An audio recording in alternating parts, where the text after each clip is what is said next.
There we go. So in a thermal analysis, if you imagine heat going from a hot body to, use green and blue would be better, but to a cold body, the heat wants to flow more or less in all directions from the hot body to the cold body. Right? If you imagine like magnetic field lines or whatever, you're going to get that process. But not all material is going to conduct heat evenly.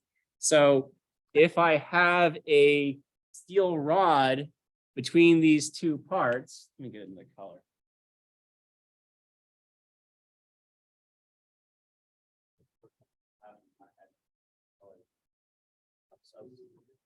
Blue there.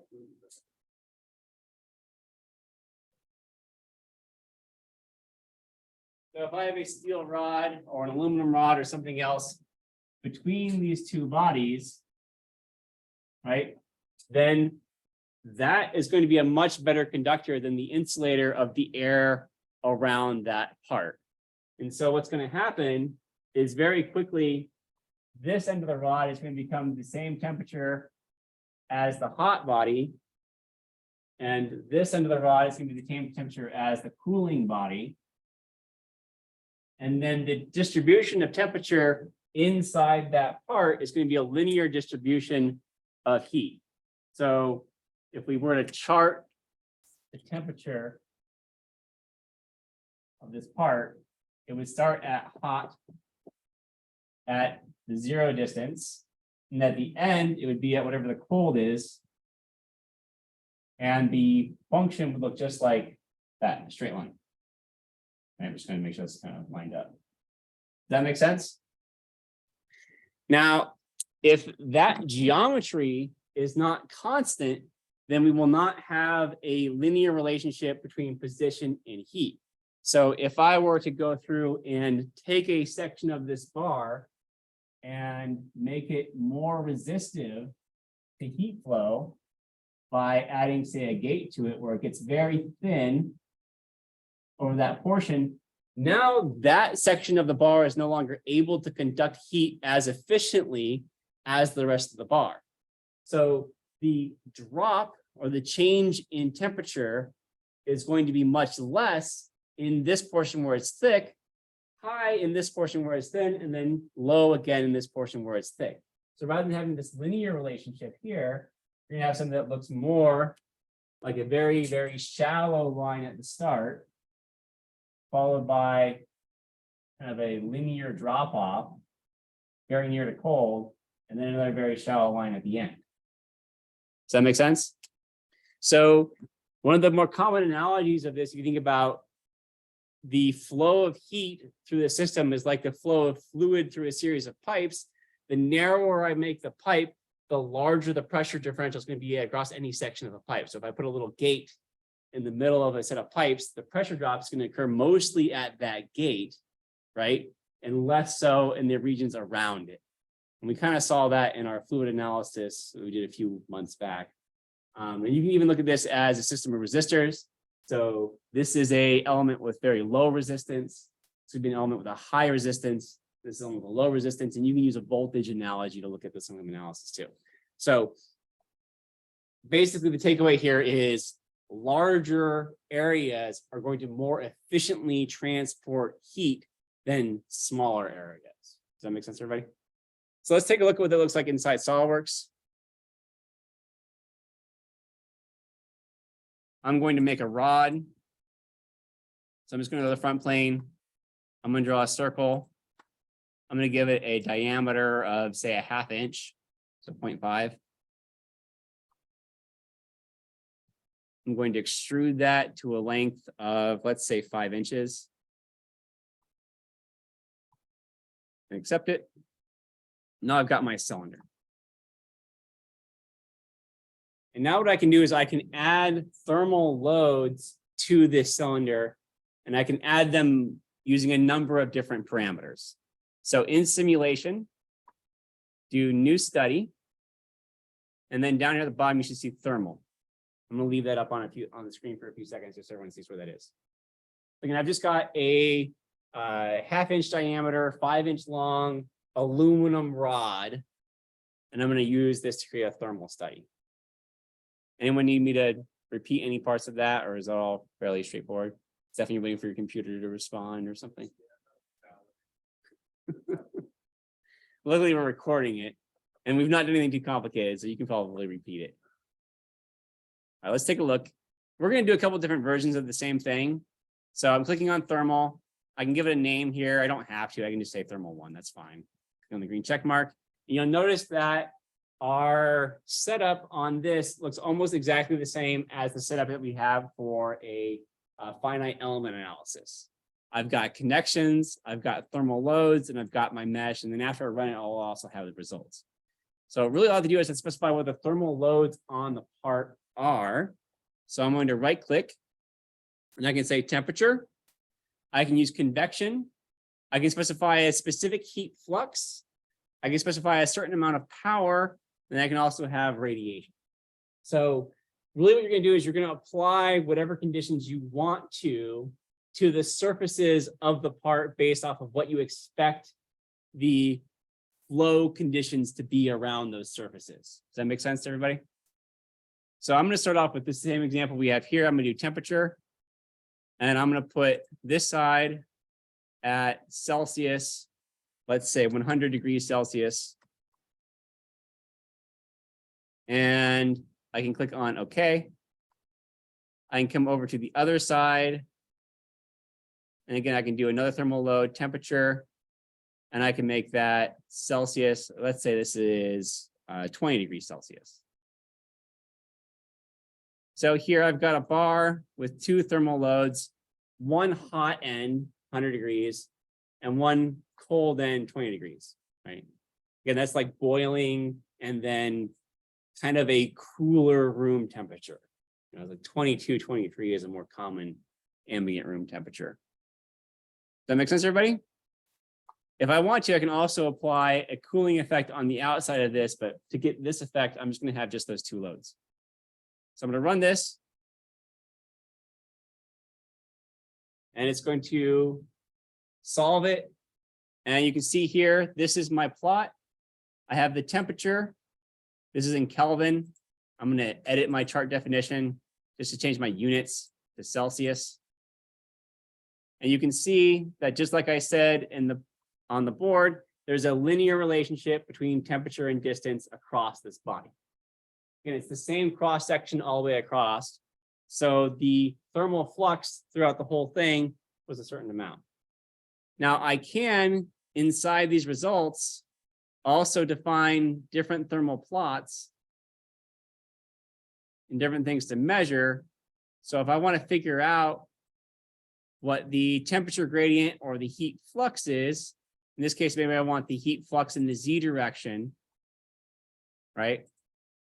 I can see what the actual heat flux is. And you can see here the heat flux is basically constant, and it's mostly going in the Z direction. There's a little bit of an artifact at the start and the end where those kind of boundary constraints are applied, but it's basically a constant heat flux to the entire thing. Does that make sense?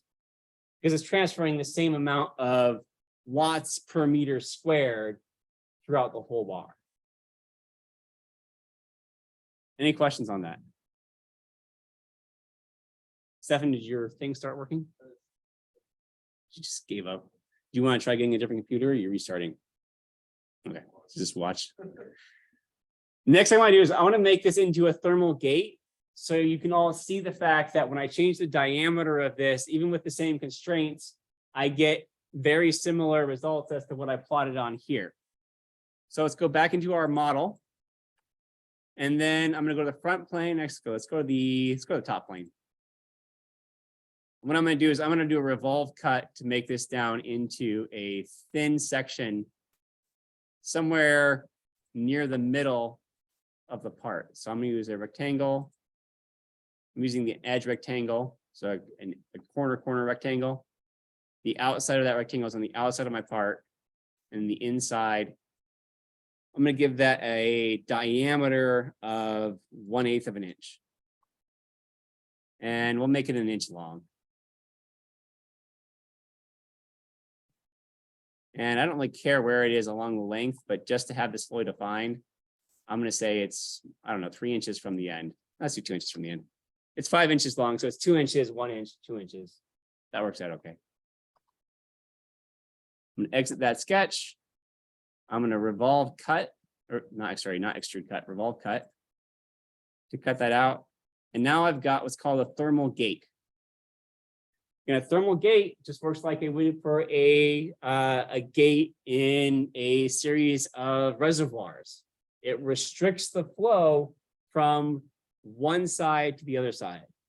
And all I do to restrict the flow is I got to reduce the conductivity of the object. Now the material conductivity is the same, but when I make the area, the cross-section area it has to flow through smaller, then the flux has to go up, and therefore the temperature gradient is going to go up.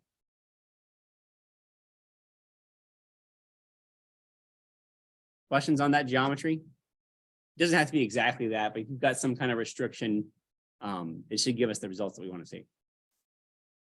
Come back to my thermal analysis, rerun this. It's going to have to remesh, rerun. And what we should see is now we have a fairly small change at the top, followed by almost all of the temperature gradient being inside that gate, and then a very small change at the bottom. So again, because the capacity for transporting temperature is so much higher at that top end than it is inside the gate, that's where all of our temperature differential occurs.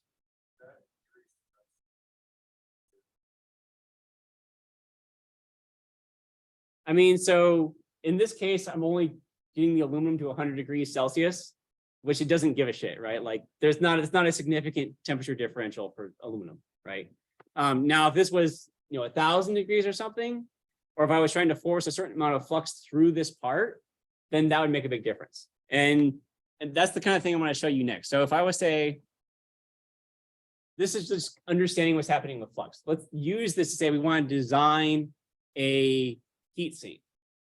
And so if we want to design a heat sink, really what we want to do is we want to have some side that is being cooled to ambient conditions, and then some side that has a certain amount of power that it has to dissipate. Does that make sense?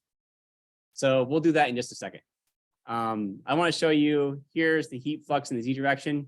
You'll notice that the heat flux here and here is constant, and the heat flux inside the gate is much higher, because again, it's restricted.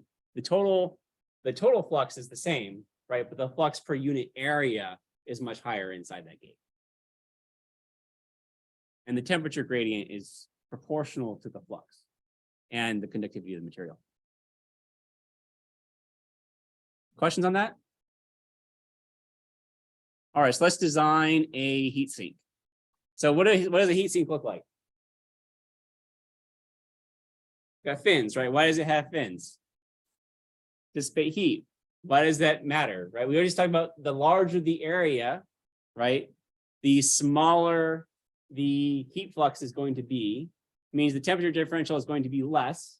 And really what we want to try and do is we want to try and get the entire surface of the heat sink as evenly hot as possible so that we can all radiate heat effectively, right?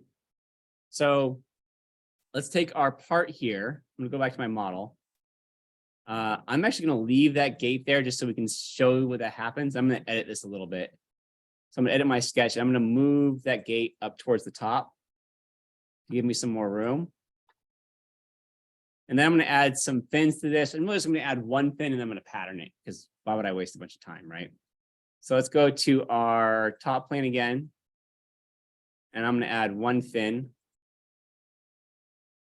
And I'll say that that fin is, let's give it a 1 inch.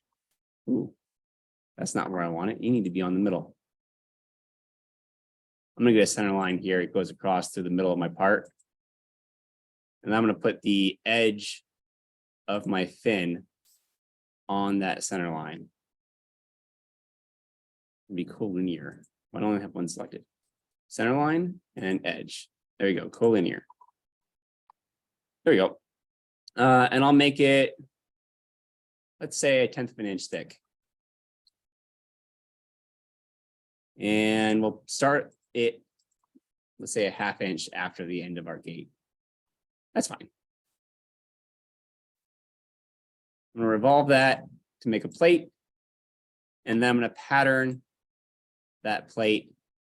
I'm just going to have to go normal to this top face. I want it to go down, so I'm going to have it flip. And I made them 0.1, so let's make them 0.2 apart. So okay, yeah, it's like 0.3. Space them out a little bit more.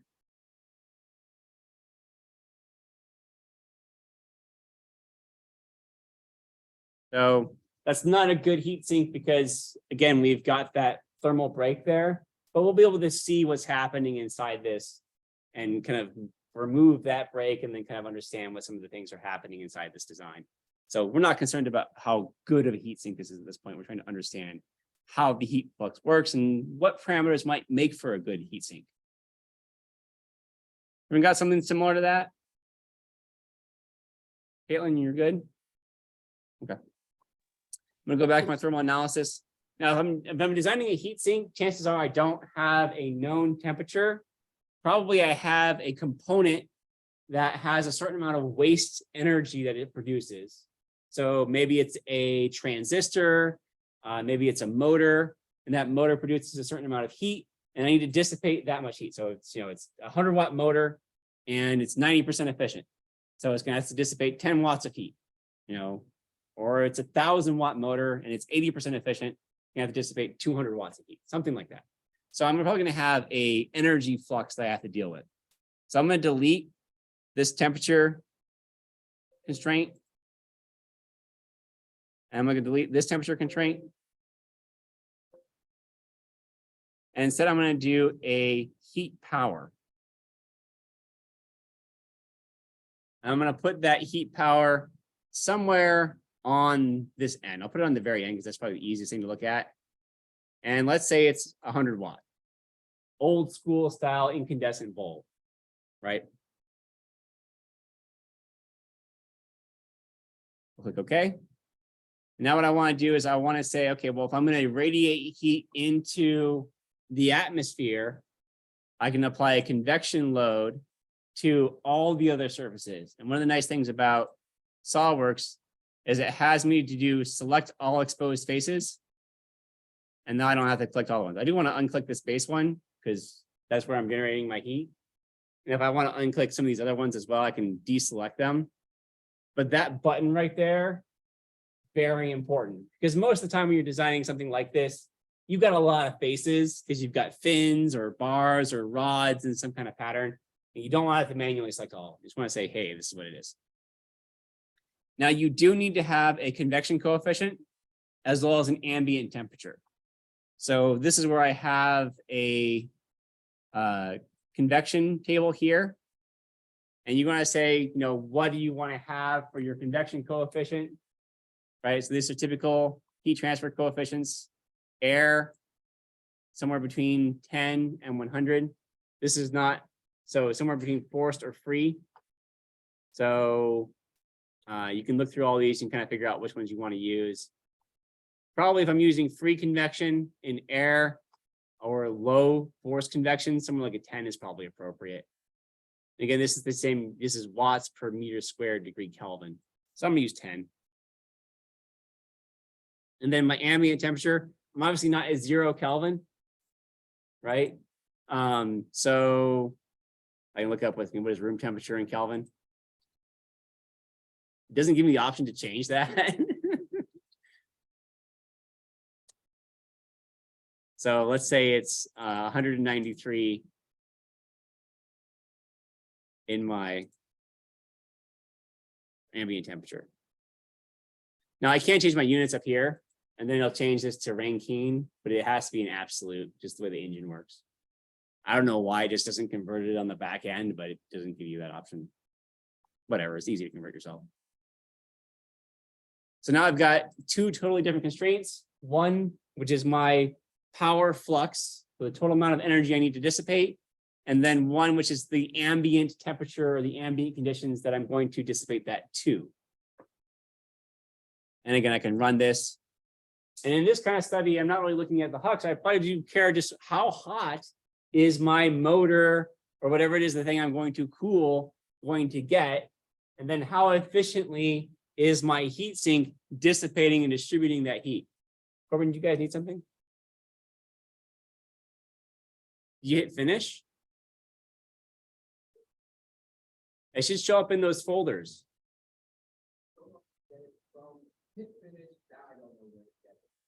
Yeah, so in the folders, there should be CSVs, like inside your gel folders. I'll come there in a minute. So on here, we can actually see that our heat sinks actually did a really good job of distributing the heat because they have almost the same temperature across the entire thing. But just like before, since I had this thermal break, the heat is not able to get from my source out into my heat sink. And you'll also note that my maximum temperature is 2000 degrees Celsius, which is pretty hot, right? Like chances are, if you're running a motor or a transistor or something and it gets that hot, you broke it, right? So let's take that gate out and see what happens. Go back to my model. I'll just get rid of that gate. We know we didn't want it in the first place. So I do want my revolve and my pattern to still be there. I may have to make it so they're not dependent upon some other feature. Yeah, so I put this distance here relative to the gate. So I'm just going to edit the sketch. I'm going to unsuppress it first. Let's go to, you know what, I'm going to delete this. I'm going to say yes, and it's going to give me an error. And I'm going to edit this sketch here. And just this distance, I don't want it going to the gate because now the gate doesn't exist. So I'm just going to use this dimension from the end. This is another good example of how you should use a common datum for your references, because if I had done that in the first place, I would not have this issue. So again, dimensioning back to a common origin is always a good idea. And then my pattern, just regenerating that out. Face. Oh yeah, it's got to unsuppress it. It's just suppressed because it was having an error from before. All right, so that looks good. And again, I can go back and I can rerun the study. Oh, my faces are no longer valid. Yeah, I'm gonna edit the definition. I'm just gonna select all exposed faces. Actually, let me delete all these ones first. Control A. Yeah, I'll select all. And I'm gonna unselect this base face again. And now I should be able to rerun it. I'm not sure why it's not showing me the arrows down here. I hope I didn't do something wrong. We'll see in a second. You also note that it actually runs these thermal analysis pretty quickly. Again, you see we have a fairly linear gradient of temperature at the base. And then we get to our fins, and the fins down here really aren't doing a whole lot because we have this large, again, we still have a thermal gate here because the resistance to flow is still a lot higher on this base that doesn't have any fins than the base down here. And our temperature is still getting up to 600-ish degrees Celsius. So in this design, probably what we should have is rather than patterning it down away from our source, we probably want to get this as close to our heat source as possible. So if I change this pattern, let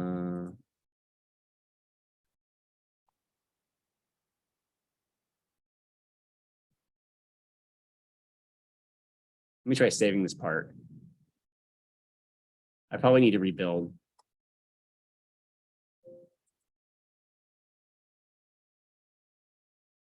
There we go. And I have this pattern up towards my base. And then again, do the same analysis. What we should see is that now we actually cool much more efficiently because we get to those fins that are able to distribute the heat away from the source much faster. And we don't have that gradient at the start to nearly as much of an effect as we did before, right? Now we're down to just 400 degrees Celsius. Okay, quite a bit less just by moving those heats.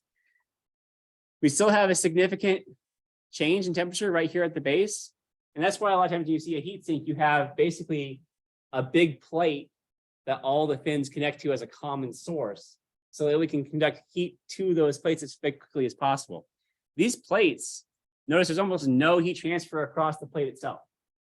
So those plates are much thicker than they need to be. That central spot needs to be bigger to conduct heat down to the last plate much more effectively.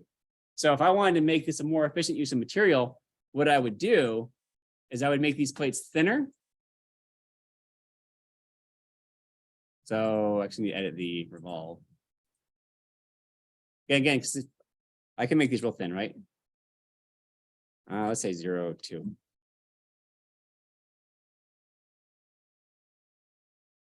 And then I also want this base extrude to be thicker.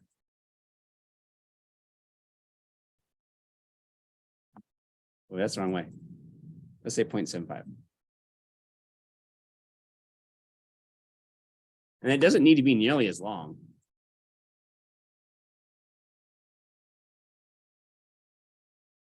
And so if I double the cross-sectional area, but decrease the length by half, that's still the same amount of material, same total size. And what I really want is I want the temperature in that core to be about the same, and I want to be able to see some temperature differential across the plate, because that means that flow is actually going out away from the core to those edges.